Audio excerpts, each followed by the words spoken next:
Okay, class, lecture number 10. We're moving right along. I hope you're doing well today. I'm doing fairly well. But anyway, last time we were together, we talked about the Industrial Revolution. I hope you're comfortable with that. It began in Great Britain. As you well know, it would be followed by other European countries and the United States about 50 years later. And I hope you're comfortable now with carding, spinning, and weaving. You should recognize those terms. I'm not going to test you on it, but you should just recognize those. We talked about the textile industry in England. I think you're familiar with some of these inventors. You need to recognize them. John Kay developed the fly shuttle. We had James Hargreaves developed the spinning jenny. Richard Arkwright, and we could go on and on and on with those individuals, to include Eli Whitney developing the cotton gin. All right, we also mentioned that of coal. We talked about iron for a few minutes, and improvements in transportation, particularly that with George Stephenson's the rocket. It traveled at an amazing speed, 15 miles per hour here, friends. And of course, that's a locomotive here, and railroads are going to proliferate, if you will, not only in Europe but also in the United States. At least in Europe at this day in 2020, they run on time. We can't say that about the United States here. I'm telling you folks, you ever had an experience in your life like traveling on Amtrak? Do not worry about a timetable here, folks. I've never seen Amtrak on time in my life here. All right, somewhere through here we mentioned that as the middle class, and we're not through with that. We're actually through with the middle class, but I do want to pick up the working class, and that's coming in just a second. A couple of women here I mentioned to you: Florence Nightingale, a battlefield nurse during the Crimean War. I think we mentioned about George Sand. George Sand, that's not her real name, but she was a female novelist. Dressed like a man, smoked cigars, and always wrote these books about this married woman that just had an unhappy marriage, a married independent woman with an unhappy marriage. And Queen Victoria. All right, she's an interesting person here. All right, so let's move on into our camera for today here, folks, and we're going to talk about the unskilled workers. We mentioned that as skilled workers the last time we were together. Let me get my lighting right here. And I think we closed out mentioning the middle class off in vacation, going to the mountains and beach. In fact, I know we did, because I gave you a little admonition there.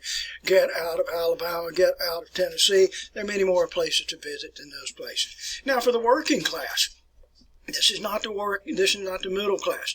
Quite difficult, quite challenged for a member of the working class to make his way or her way to the middle class. I guess for a female, you could do that if you're fortunate enough by marrying into a middle class. But the average person, if you're a working class individual, you just cannot do that. It requires education. Education is hard to come by. And here we go here, folks. And we find that in today's society, too, in the United States of America here, folks. Education means everything. I'll put in a little plug for that. Education means everything. And we're in a mindset in our country today in the United States that you need to learn a trade. You need to learn a vocation. And you know something? I'm in support of that for certain groups of people. If that's what you want to do, that's fine. And I have no issue with it whatsoever. But I think everybody owes it to themselves to get an adequate education. And I mean, if you're capable of doing so, I think a college education. And I'm a firm believer in liberal arts education here, folks. And you need to achieve to do that. By and large, if you have an education, education gives you power, and it gives you success. By and large, it will do so. And I know there's some people out there that argue with that and say, you know, we need to go to a trade school or a vocational school. Sorry, let me get back on topic here. Okay, so the working class people are organized into two different groups. We have the skilled workers. Now, these are individuals that have learned a trade, like glass blowers, if you will, cabinet makers. You could actually have quarrymen to fit into this category here. But then we had the thousands and thousands of unskilled workers. These are individuals that are the dock workers, the coal porters, the maids, the janitors, and I'm talking about individuals with a strong back and a weak mind. In other words, we don't even want you to think. Just get out there like Smith, the pig iron carrier, and just carry that pig iron from point A to point B. Don't question anything. Don't think about anything. And just do the job that you're doing. And there were many, many people that were in the unskilled worker category. You know what I'm talking about today. It's in our society, as you well know. The only way you can move from unskilled to skilled worker is through some kind of education program here, folks, that will teach you that craft. All right, so let's move on here, folks. Now, we're still talking about the working class individuals. All right, and I want to refresh your memory here, and you should recognize this illustration that I gave to you earlier. earlier in a previous class, where we had these middle-class homes, and these middle-class homes lavishly decorated, and these were single-family dwellings. So you had an entire house here, and a single family lived in that house. But for the working-class individuals here, you would live in an old house that belonged to the middle class, maybe 50, 100 years earlier, and you would have the hand-me-down houses such as this, only the difference is this is not a single-family house. This is a house that would be for maybe 6 people. We have one family here, one family here, one family here, here, here, and here. And we would have outside, there would be a common use outhouse, if you understand what I'm talking about. Probably a running water from a faucet there, unsanitary conditions. And that's the way it was in the working class neighborhoods there, particularly in the unskilled workers. Typically speaking, in a working class family, you would probably have 8 to 9 children. And that may not be 8 to 9 children that lived, For the middle class family, you probably had 2 to 3 children. Contraceptives were not available. They were expensive. Many of these individuals that lived in Europe at this time were Catholics, and being Catholics, they did not go along with contraceptive devices, but they did have a few contraceptives, but they were expensive, hard to get, and like I said, you had religious obstacles in the way with that. All right, so it resulted in many, many children here. Some lived, some did not live here. And I will tell you, good folks here, that with unprotected sex, I used to teach this when I taught anatomy and physiology, and unprotected sex with a sexually active female, there is an 80% chance of pregnancy within a year. Now, during the times we were talking about then, 1 in 100 pregnancies led to the death of the mother during childbirth. So there is a big risk. There's an element of risk in having children at this time. So the general practice that they would use for contraception was what was called onanism. I'm not going to write that word out for you, which is just withdrawal. It's not completely protected, as you probably are aware. All right, so let's go back to our camera here, and let's pick up some other things here. Prostitution was a way of life, and it was a way of life in 1850. It was a way of life in Europe today here, folks. Many women, the working class families anyway, they might work a small job in a sweatshop, during the daylight hours, and during the night hours, these ladies of the night would become prostitutes. And often the husband was very well aware of this. This was just added income into the family coffers with that. In 1850, Vienna had 15,000 registered prostitutes. Paris had 50,000 registered prostitutes. These records are all maintained here, folks, and they're kind of fun to go back and read these. And you find you have like 8 daughters out of one family. They'll all be prostitutes. Their records are there. You can read about this. London had 80,000 registered prostitutes here, my friend, and I'm not talking about the people that just were not registered with this. Today, if you go to Europe, you'll find that prostitution is acceptable there. It honestly is. We have it in the United States only in a few areas here where it is legally recognized. I'm talking about Nevada, places like that. But, prostitution does take place, but it's not legally recognized. But in Europe, it is. You can actually go to these houses of ill repute if you wish to do so. I've been in them. I've been in them on several occasions here, folks. I lived in Germany from 1972, 1973, and I went into these houses of prostitution on a number of occasions. I was a young Army officer at that time, and houses of prostitution were off limits to American soldiers, GIs, if you will. And so what they would do for our young lieutenants, such as myself, we would be detailed to go down into the houses of prostitution, dress in our nice uniforms, if you will, and just go there and just sit. And we would just sit there for the 6 o'clock until 10 o'clock at night, something like that, and make sure that no American soldiers actually went in. It's real hardship duty, folks. I'm telling you, quite cute girls, as a matter of fact, there. And no, I never solicited any of these services. All right, but anyway, interesting duty, by the way, hardship duty. Okay, so let's go back to our camera here, and let's see what else we need to address here. All right, for factory workers would generally work, 12 to 14 hours per day at 6 days a week, sometimes 7 days a week. Often you were working with machinery that had dangerous parts to it, the sharp edges, blades, without guards, and of course this very often led to industrial accidents, loss of hands, fingers, whatever the case is. We all learned, if you were an unskilled worker or even a skilled worker, you learned the discipline of the whistle. You also became time conscious, where you recognize, when does a day start? When does a day have a lunch break? When is a day's work over? What directs that here, folks? It is the discipline of the whistle. When the factory whistle blows, you go to work. You are at work. When the factory whistle blows, you take a lunch break. When the factory whistle blows, it is time to go home. All right, so we learned the discipline of the whistle. All right, associated with this here.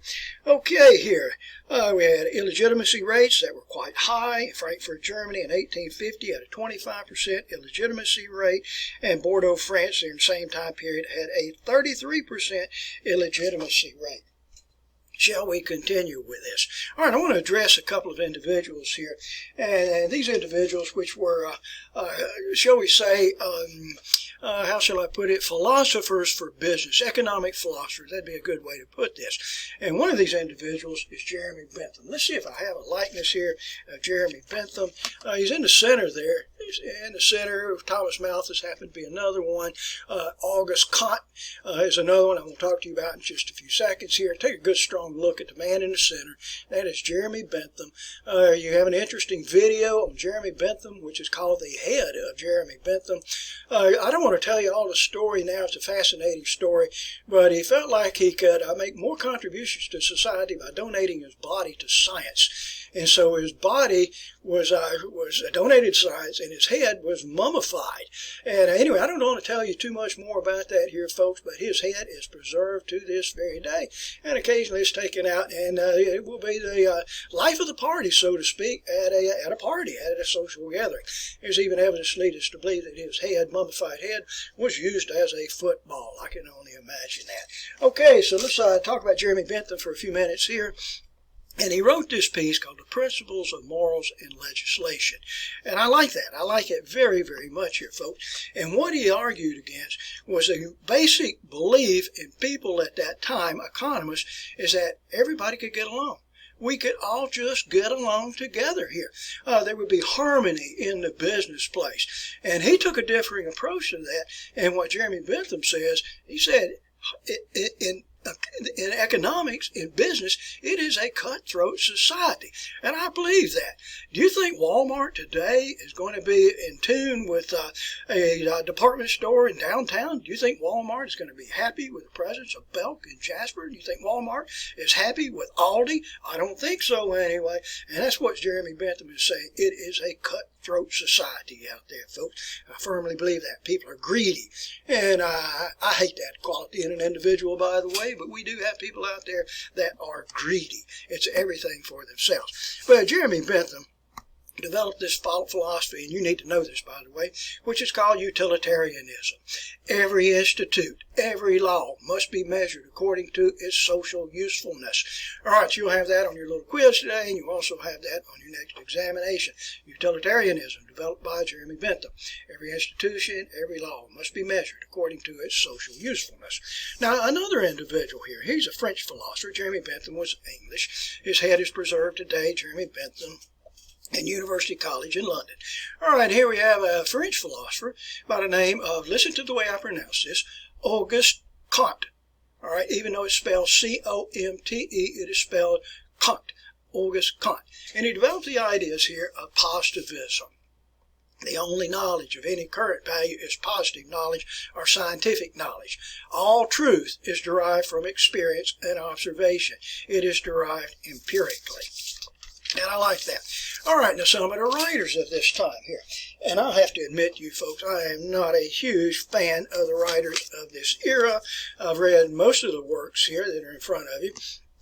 One of the best authors is that Charles Dickens. Charles Dickens wrote Oliver Twist, pretty good story. Hard Times, David Copperfield, pretty good story. Great Expectations, that's all right. Everyone's favorite here, A Christmas Carol with Scrooge. Tale of Two Cities, here's a copy here of Tale of Two Cities. Not one of my favorite books here. I've tried to read it on a number of occasions, and I get about halfway through that book and I turn it aside, and another year or two I'll pick it up again here. All right, but anyway, pretty good writer. French writer here, Honoré de Balzac, with The Human Comedy. Honoré de Balzac, The Human Comedy, which just explores, if you will, the stupidity, greed, and just the simpleness, the baseness of the middle class. Another author of this period, and I like this work, French author here, Gustave Flaubert. Gustave Flaubert wrote Madame Bovary. Some of our English instructors require this, our literature instructors require this as mandatory reading in their English literature courses anyway. Kind of interesting story here with Madame Bovary. Her name was Emma Bovary. She was married to a man that was older than her, a physician by the name of Charles Bovary, but he didn't pay her a lot of attention, give her a lot of attention. And I'll tell you something here, folks. Relationships have to be worked on. If you don't work on a relationship is like teeth. If you don't take care of your teeth, those teeth go away. And if you don't take care of a relationship, that relationship goes away. And that's what Emma Bovary did. She took up a romance with several other individuals. All right, another writer of this period of time, Victor Hugo, Les Miserables. There's a good story behind this. I've watched movies on it on a couple of occasions, and you probably have likewise done so. All right, so that's going to carry us out of this section here, folks, and let's move into our next chapter. This is chapter 20, by the way, page 659 if you're following in your textbook, and I'm looking down at the front page of that chapter, and I'm saying, oh my gosh, we got a little wardrobe malfunction in effect right there, but we'll get to that in just a little bit here, folks. But let me start this section out by just telling you that 1848 was a magnificent year. It honestly was. I can't think of any other year ever where more events took place than 1848, to include the United States, by the way. We had revolution to begin in major areas throughout Europe. Barricades would be erected in the streets here of Paris and Rome and Berlin and Vienna. And we'll go through some of that. We will go through that. The King of France will abdicate. We'll have another leader in France that's going to emerge at this period of time, too. So it's a big, big year. The United States, we enter into a war with Mexico, which we refer to it as the Mexican War. This will take place in April of 1848. We'll fight a 2-year war with Mexico, and the United States will come out victorious in February 2nd, 1848, with a Treaty of Guadalupe Hidalgo, and the United States will take from Mexico enough territory to double the size of the United States. And I'm talking about such areas as Texas, Arizona, North Dakota, what am I talking about here? New Mexico, California, Utah, Nevada, all of that area there in the Southwest, we will grab that from Mexico. All right, some other things will take place here. Gold is discovered in California on January the 24th in 1848, and this creates the gold rush here, folks, and literally hundreds of thousands of people will leave the eastern part of the United States and go to the western parts of the United States, California primarily. The Seneca Falls Convention will take place in 1848. You're probably not familiar with that, but my friends, that's going to be the beginning of the suffrage movement and the right for women to vote in the United States. So it's a fabulous, fabulous year. Okay, now I want to go back and ask you a good question here, folks. Why did the French Revolution take place? Why did it take place? And I hope what you would tell me, liberty, equality, fraternity. I'm so tired of saying that, but you've heard me say it many times, and I'm not through saying it. Liberty, equality, fraternity. So what do we mean by that? Liberty, equality, and fraternity. Liberty for all, equality for everyone, and brotherhood. Brotherhood for everyone. We are all alike. We are all alike. And that's why the French Revolution actually took place here, folks. Okay, so don't lose sight of it, because this is still very important to us, the French Revolution. But in 1840, a group met, and this group, which was referred to as the Congress of Vienna. The Congress of Vienna would take place in in 1814. I wrote the date for you right there. And so let's see some of the things that are going to take place here in the Congress of Vienna. And I'm going to tell you, folks, that anybody was present there at the Congress of Vienna. I'll list you here a couple of the representatives. We had the Tsar of Russia, Alexander I, the King of Prussia, which was Frederick William III, the King of Denmark, King of Bavaria, the King of Sweden, the King of Württemberg was present there, the Duke of Wellington represented Great Britain, Prince Talleyrand represented France. It was just anybody that had any kind of importance was present there. And what they ended up doing, they decided upon what they referred to as legitimacy. All right, so recognize that term, legitimacy. This will prevent drastic punishments to France. This takes place in 1814. Napoleon has been deposed, but he's not come back yet. Remember, he'll come back in 1815 after a year of exile in Elba. All right, so what do they decide? I think I'll just kick these on here for you. What do they decide? All right, listen to this and keep an open mind here, and don't forget the French Revolution. They decided all dynasties of Europe that reigned in pre-revolutionary days, I'm talking about before the French Revolution, will all return. All dynasties are going to come back exactly the way they were before the French Revolution. In other words, we're going to make an attempt to go back to absolutism. Second part, all territorial boundaries will return to exactly the way it was in pre-revolution days. And thirdly, Louis XVIII was the younger brother. He was actually the oldest surviving brother of Louis XVI, who had been beheaded. But Louis XVIII is now recognized as the legitimate king of France. And part 4, the restoration of the Bourbon dynasties will take place here in Spain and the two Sicilies. Two Sicilies, that's in the southern part of the Italian peninsula. And part 5, which will not take place until after Napoleon comes back, and Napoleon is defeated at Waterloo in June 15 through 18 in 1815. And part 5 of this, Napoleon, or I should say France, will now be forced to pay 700 million francs in war reparations. That is because of the damage inflicted by Napoleon.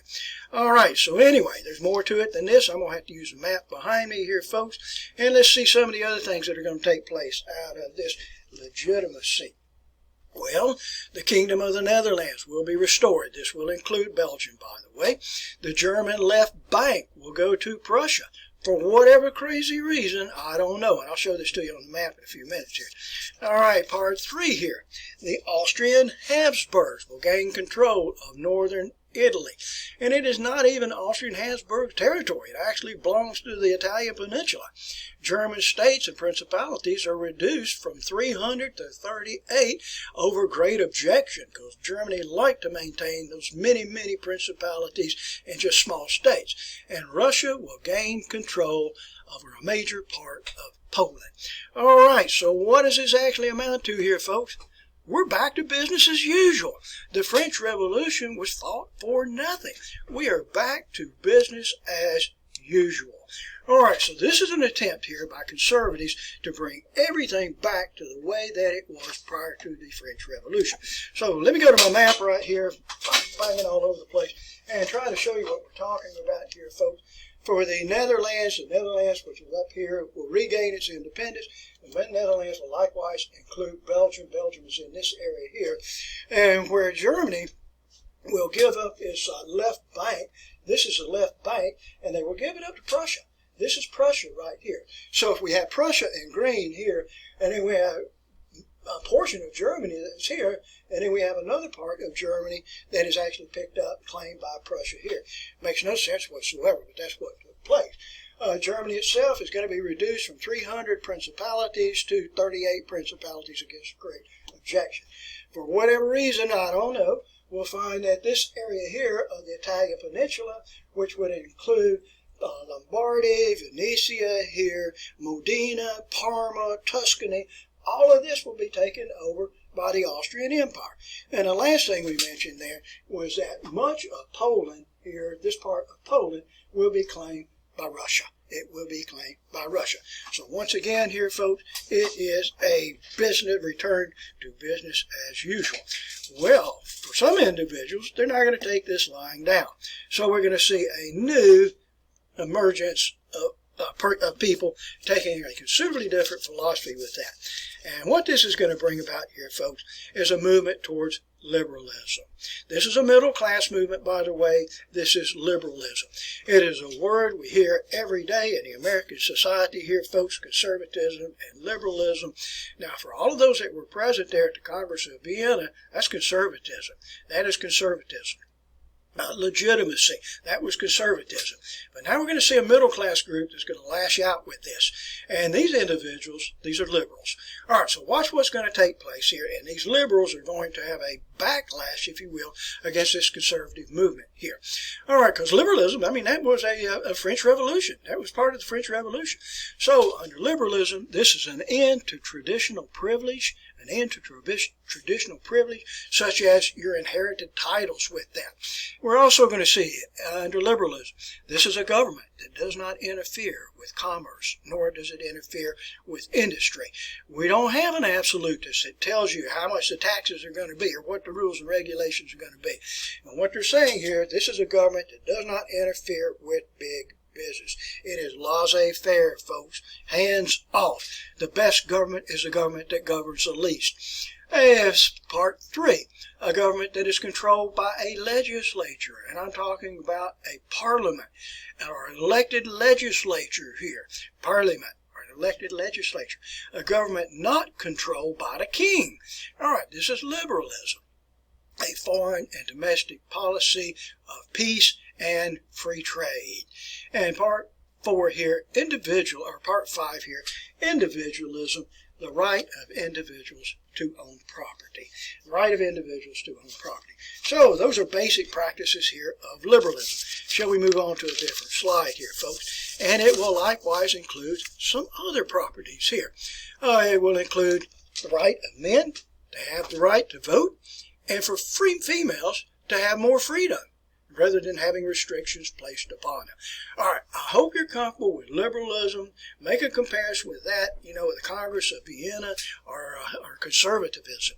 Okay, now after Napoleon was defeated, we had an organization that joined forces here. They gave it the name, referred to themselves as a quadruple alliance. This is Great Britain, Austria, Prussia, Russia. This was formed in 1815 so that all of these nations could come together. This is a conservative movement, by the way. All of these nations could come together, join their forces at a time of need, so that we would never have again somebody like Napoleon or somebody like Robespierre that would rise up in a French Revolution here. They would all join together to protect the aristocracy here. And by 1818, France was added into this, and so it was referred to as the Quintuple Alliance. The Quintuple Alliance. Okay, so shall we move right along here, folks? And let's take a look at some of these some of these liberal movements. All right, now, everything I'm talking about here is liberalism. So don't get confused. We're not talking about conservatism. This is liberalism. And I'm going to jump around to a number of countries here, my friends. And now, when we come back in for our next lecture, we will continue jumping around to a number of other countries here as we go through this liberalism, this lashback, if you will, in the face of conservatism. So one of the groups that's going to form here on the Italian Peninsula is a group which is known as the Carbonari. I like the sound of that. It just has a good sound to it. So you will see that in the future here, folks. Now, these were young Italian army officers with liberal thoughts. They were elitist Italian army officers and leaned in the liberal ways here, and they referred to themselves as Carbonari here. Now, the reason they use the name Carbonari is that they would darken their faces. They would try to disguise themselves, and when they would hold their meetings, which, by the way, this way they referred to each other as good cousin. I don't know why they would do that anyway. The Freemasons of the Woods, that was another title that they gave to themselves. But I like the title Carbonari better, because what they would do, they would take charcoal, and you know what charcoal is, and take charcoal and rub it between their hands such as that, so it darkened the hands, and then they would darken their faces. They would darken their faces, and hence they picked up the name the charcoal burners or the Carbonari here. All right. And they demanded liberal constitutional reform, and in some degrees they were a little bit successful with this. This is in the 1820s here. All right, let's talk about another group here. And I'm not going to give you a specific name for this group, but this is a number of liberals here that were present in Spain. And they rose up and demanded liberal reform, from the king at that time. And the king was the aged, I'm trying to remember his name here, if you will. I think it was Ferdinand. It is Ferdinand I here. And actually France had to send in 200,000 soldiers to squash this liberal revolution that took place here in Spain. All right, so shall we move right along here? And it even developed over into the Western Hemisphere, folks. And this is kind of interesting, too. In 1823, John Quincy Adams, who was the Secretary of State under James Monroe, issued this Monroe Doctrine. And basically what it stated was the United States would not allow European interference in Western Hemisphere affairs. And for the United States, I don't know if I wrote this out for you, I did not. For the United States, we recognized diplomatically a number of new countries. These were former Spanish countries, but we recognized La Plata. And La Plata, by the way, that's where Argentina is. It's Rio de la Plata, the river of the silver, That is Argentina today. We also recognize Chile. Chile was another country there. Mexico. We recognize Colombia and Peru. We recognize them diplomatically. So let's spend a few seconds here, and this is not in your textbook here, folks, but this is something that most Americans, we just are not aware of. And I'm going to tell you folks right now that if you ever get an opportunity here to travel down to South America, don't pass up that opportunity. South America is a well-developed continent, if you will, for a large part anyway. Have quite modern cities there that equally rival that of the United States of America. Oops, I'm sorry, I probably shouldn't have said that. We in America, we're so jaded, we think that we're the only country in the world. And that's selfish, folks, and that's just not the case, We have some magnificent countries there. And be sure and take the time to go into Guayaquil, Ecuador, in which we see the statue there of the Liberator. Maybe you've heard of his name before, but his name is Simon Bolivar. Or when I was learning this many years ago, we called him Simon Bolivar. All right, but they pronounce it like Bolivar or Bolivar here. All right, now, a huge statue there, the Liberator. Helped to liberate and gain independence for Ecuador, also for Venezuela, likewise, and Bolivia, too. And let's see who else we have here associated with here. We go down to Buenos Aires, Argentina, to the Plaza San Martin. And here you'll see a statue here of Jose de San Martin. You've never heard of him, I would dare bet. But I'm telling you, folks, that is the George Washington there of La Plata, Argentina, like Simon Bolivar is the George Washington to Ecuador and Venezuela. Let's see here. And here we have in Guayaquil, Ecuador, there's a likeness there of both of those individuals. San Martin, you can visit his grave burial site, by the way, in Buenos Aires. That was in the same church cathedral there that Francis I served as the priest at, is my understanding anyway. Not too far away from there, you go up to Montevideo, Uruguay, and you'll find the Liberator there, Jose Artigas. And these are all individuals, liberal individuals there, that were bringing about independence for their countries here. All right, beautiful cities there in South America. Makes me homesick. I wish I was going there right now. All right, so anyway, some of the other uprisings that will take place here, folks. In Greece had long wanted its independence here from Turkey. And in the 1820s here, a young man here, it's kind of difficult to pronounce his name, but a young man by the name of Alexander Alexander Ypsilanti. It staged a rebellion. It was not successful at first, but eventually it will be in this period of time. I think it's about 1829, and Greece will gain its independence from Turkey. I think Turkey would like to have Greece back under its control to this day. So let's move on a little bit, see what else is going to take place here. And I want to go to France, and let's take some time, and we'll move to France. And this is after Napoleon was defeated here. And when Napoleon was defeated, Louis XVIII, who, like I said, was the oldest surviving brother, if you will, of Louis XVI, but he became the legitimate king. Now, he did leave the country when Napoleon came back and tried to stage another uprising in 1815, but he's going to return. And when he returns, he'll serve as king from 1814 to 1824. And I have to tell you this, you know what happened to Louis XVI. So Louis XVIII is not going to be opposed to the people. He is agreeable to the people here. We don't want to have another revolution take place. So in some respects, he was a fairly legitimate king. But when he died, and he died in 1824, he'll be followed by his brother, younger brother, and this brother is known as Charles Philippe, or better yet, let's give him the title here, Charles X. Charles X. Okay, so he is now the new leader of France, and he vowed that he was an enemy of liberalism, a foe of liberalism. And of course, this is going to bring about some enormous problems here as a result of that. And for the first place, the Parliament issued a no confidence vote against Charles X. And Charles X, who was restricting the powers of Parliament anyway, Charles X dismissed Parliament. He just said, no longer do you have any seats here, and he dismissed them. And he allowed other elections to take place. A new Parliament came into session there, took their seats here, and for the new Parliament, they also issued a vote of no confidence against Charles X. And Charles X, the rioting took place in the streets here of Paris itself. And Charles X was expecting the police and the army to come out in his defense. And they did not come out in his defense. In fact, they allowed the protest to take place. And it's kind of like what's going on in our country today here, folks, out in Portland. And anyway, and Charles X, after 3 days of rioting, Charles X, he abdicated. So the king abdicated. The king is gone with that. Now, if you saw at the first of your chapter here, a painting here by Eugène Delacroix. Eugène Delacroix. It's called Liberty Leading the People. Liberty Leading the People here. And anyway, like I said, to repeat it for the third time, Eugène Delacroix was the artist with that. And here you can see here the French flag in the background here, Liberty Leading the People in this revolution. And that revolution, of course, is successful in overthrowing Charles X. Charles X will be, oh, by the way, that is referred to, and you need to recognize that, that is referred to as the July Revolution of 1830.